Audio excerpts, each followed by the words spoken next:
Whoa, what's happening, world? You already know who it is. One boy, Terry. Y'all see I got the jacket on, huh, man? It's cold up in here, man. My girl keep it super cold up in here. Man, y'all already know, man, I'm ripping them Saints hard, even though they losing, man. It is what it is. Man, I even got these boys, too, man. These so fresh, man. With the jacket, man.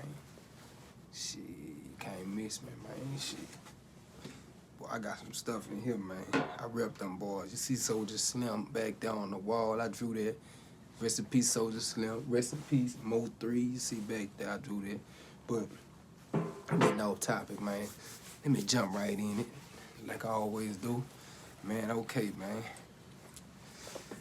Another prison story. Okay, so this had to be 2008. Yeah, I think, yeah, 2008. So, so I'm in prison and I finally made work release. So when I made work release, you know what I'm saying, that mean I can go work in the free world. I go work in the free world, but you know, after my shift was over, they bring you back to prison. And you know, that's how it go when you're on work release. You know, they call it a halfway house. But I didn't never call it that because I don't know nothing about that halfway house shit because you still in prison. You go to work and you come back to prison. So I don't know why they call it a halfway house. But anyway, I made work release. So I happened to be working out of town. I was working with some people like on a construction job. So it felt good to be out there, you know what I'm saying, out there in the free world, if it's just for a little while. So, man, and what was crazy, man, it's a small world. I ended up working down the street from where my baby mama was going to school at the time. She was going to school to be a nurse. So she was going out of town. She would go out of town every day, drive out of town to Marsville, Louisiana, from Bunker, Louisiana.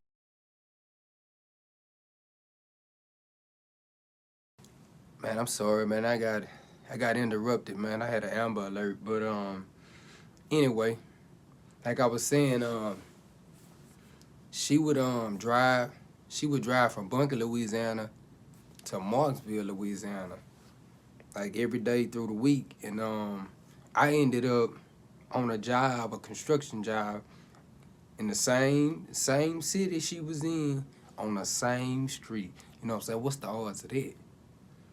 So she I called her, I talked to her for a little while, and I'm like, where you at? She like, I'm still at school. I'm like, okay. So I'm steady looking down the street. Just to see if I could see her pass. Because like I say, I knew where the school was at, but of course I couldn't go there because I'm still locked up. You know, technically I'm still a prisoner. If I'd have tried to go down the street, that would have been like escape, you know? So I wanted, boy, it was tempting. Boy, I wanted to walk down that damn street so bad. She was about I said, damn, she like 2 blocks away from me. I wanted to walk down that street so bad. But now it dawned on me, like, knowing what I know now, I'm like, damn, so why she couldn't just come down the street and see me? That didn't make sense. So, I was like, so who's supposed to be picking you up? She was like, oh, my mom come and get me. That was her sister. She like, oh, my sister come and get me. I said, okay, I bet. But I had heard through the grapevine she was messing with this dude, and I knew the dude, and I knew what type of car, and I knew what color car the dude drove. And so I knew exactly what time she got out of school too, because you know we would talk on the phone while I was in jail. We would talk on the phone, so I knew like her schedule out there. So that day, me being right down the street from her, she was like stalling me out. Like I said, where you at? I'm still at school. I'm still waiting on my ride. Man, I'm like, that don't make sense. Cause he usually be out of here by now, like on time, all the time. So I kept watching that street. And man, sure enough, that dude I said, I heard she was messing with, I seen a car pass me, like real fast, pass in front of the place where I was working, real fast. And I couldn't really see who was in it. But it looked like his car going in that direction where she was. So man, I couldn't work. I'm standing at the edge of the street. I'm trying to see if the car gonna pass back with her in it because the car didn't have a tint on it, so I could see in there good. So I made sure I got close to the road so where I could see.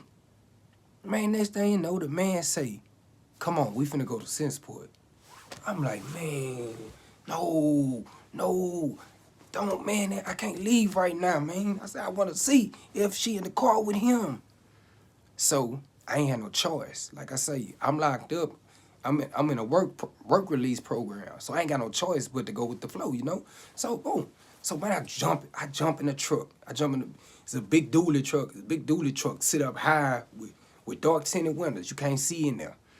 So man, I jump in the truck, and man, it was crazy, man. Like when we pulling out, we going left. I look to the right. I see the car coming up the street. Man, I'm looking, boy. I'm trying to see. But he heard me pulled out and went left. So boom, he gone. And I'm steady looking back. I'm sitting in the back seat. I'm steady looking back out the back window. And I see the car. Coming. It's coming right behind us. But it's too far. It's too far for me to make out who in the car. Like, you know what I'm saying? They some cars back. Man, I'm like, man, I can't see who in that car. So man, we happen to get to a red light. And man, look, when I say I know there's a God, because man, he revealed that to me. When we stopped at that light, guess who pulled up on side of us? That little green car. And when that car pulled up, I looked down in that car on the passenger side, and there she was. Man, hurt my heart. And so, man, I asked somebody in, of course I didn't have no phone because I was locked up. So I asked somebody in the truck, I say, hey man, can I use your cell phone real quick? I say, just real quick. So I call her. So man, I'm looking at her. I'm looking at her through this dark tent. She can't see me, but I can see her. So I'm looking at her through this dark tent. And she pick up the phone, she answer now. But before she answer the phone, she look at him and do this. I say, I'll be damned. So I say, hello. He say, hey. I say, what's up? I say, what you doing? She say, nothing. Still at school. So I say, how the hell you still at school if you in traffic in front of Tobacco Plus? She like, where you at? I say, don't worry about where I'm at. I say, what you got going on with this dude?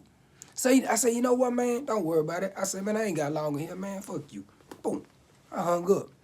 So she started calling the man phone back. I told man, don't answer, man. Press in on her, man. But, like I say, man, you live and you learn. And the moral to this story was done in the dark. You already know. We'll come to the light. Prison Stories with Swamp Boy Terry. Y'all like, share, subscribe. And I'll be back with more true stories just like this one.